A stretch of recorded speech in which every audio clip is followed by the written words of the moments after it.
Good morning and welcome to Gospel Bytes, where we take a bite at the Gospel for the day.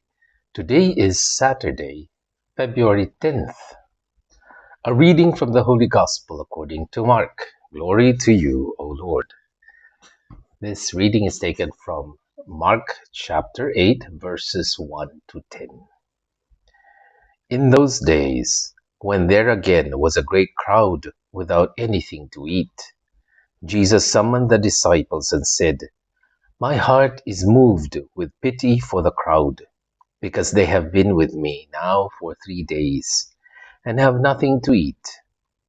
If I send them away hungry to their homes, they will collapse on the way, and some of them have come a great distance.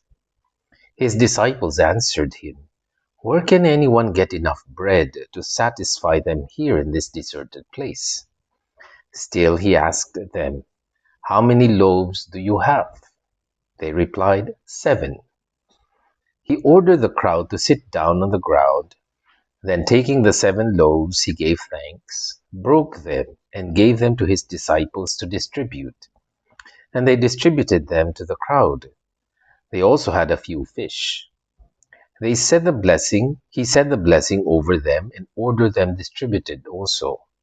They ate and were satisfied. They picked up the fragments left over, 7 baskets. There were about 4,000 people. He dismissed the crowd and got into the boat with his disciples and came to the region of Dalmanutha. The Gospel of the Lord. Praise to you, Lord Jesus Christ. The multiplication of the bread is a reading that is seen in the 4 Gospels. So Jesus performed this miracle. The Jews believe that the Messiah who is going to come is going to set up a banquet, a feast. Everyone is invited. And this is Jesus prophesying. But this is also a preview of the grand feast that he is giving, the Eucharist, where everyone will be satisfied. Now, here we see that the people did not have any food. That's why Jesus observed, they have been listening here for 3 days and they are hungry. He said he felt compassion, he felt pity for them. The word compassion, cum, means with, passion, with feelings. Well, Jesus was with them, so he must have been hungry as well. And he was thinking, if I'm hungry, they must be hungry too. Now, if I'm going to walk back to my home for a few hours or even a few days, I'm going to collapse along the way. So Jesus knew what the people were feeling. This is a God who knows what we're going through in life. And so in answer to that, he did this miracle. Now, contrary to what some theologians are saying, this is actually a supernatural miracle. It said there they had no food except the 7 loaves and the 2 fish.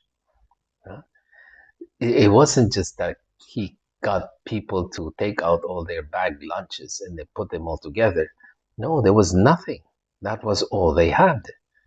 No, that's why the apostles were worried. How can we get enough food for all of them? So there were only 7 loaves and a few fish, and that's all they ate. He broke them. He didn't say he collected more. He broke whatever that was, and then he distributed to them. Now, this debunks the idea that this is just a miracle of sharing or a miracle of a potluck. Otherwise, it wouldn't be in 4 Gospels to say that, oh yeah, they just shared.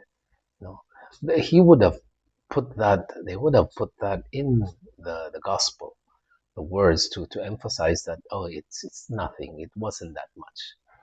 It's just a sharing of food. No, this is a miracle from God, showing the providence of God, showing us also that Jesus did not just come to give us material bread, but spiritual bread. That is what the Eucharist is. If people would understand what the Eucharist is, it is a fulfillment of every hunger of the human person.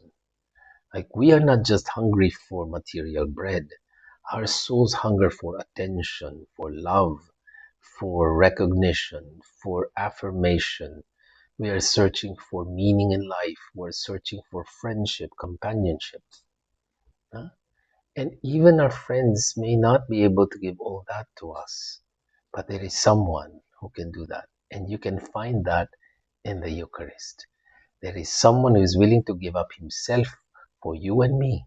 When you feel like you are not that important, when you feel that your spirit is really down, you have low self-esteem, you don't have any friends, go to the Eucharist and see this is someone who dies for us, who's willing to give his life for us. All the hunger that we are looking for in life, whether it's physical, it's spiritual, you can find in the Eucharist. And I ask you, those of you, because he directed the the answer to his disciples, to his followers, when they said, "Where can we get the food?" Yeah? And Jesus took the little things that they had, the loaves and the fish. It wasn't much. It was impossible to feed everybody, but he used those little things to feed the crowd, 4,000 of them. In the same way, this message is for each one of us.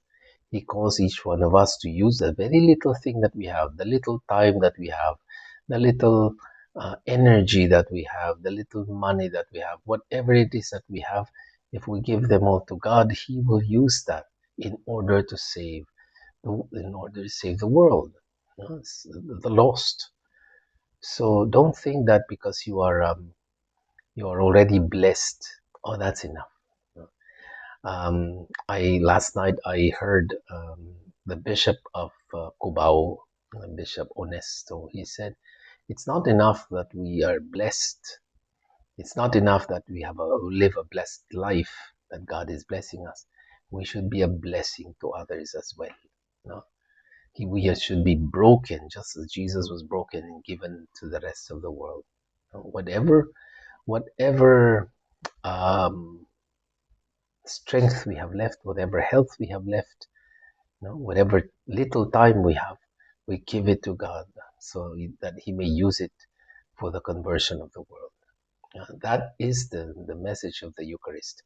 It's God giving Himself, but He is also calling us to be a part of the miracle, to even give a little of ourselves so that at least we feel worthy that God has allowed us to become part of something beautiful, the salvation of souls. And this is the secret of the Eucharist. And I ask you, you and myself, who are disciples of Jesus, when was the last time that you were able to lead someone back to the church, back to Mass, back to the Eucharist? Huh? There was someone who said the Eucharist is a story of beggars, telling other beggars where to find bread. Uh, we are all needing the, the, the bread of life. We are all needing the attention, the love, the affirmation, the friendship. And we know where we can find it. And that's why we need to tell others. Where do you find meaning in life? Where do you find friendship and companionship? There is Jesus in the Eucharist. If people would understand what that really means, then our churches will always be full. Our adoration chapels will always be full. Jesus will never be alone because we will always be needing Him. I'm Father Jerry Sembrano for another edition of Gospel Bites. God bless you. We'll see you soon and have a nice day.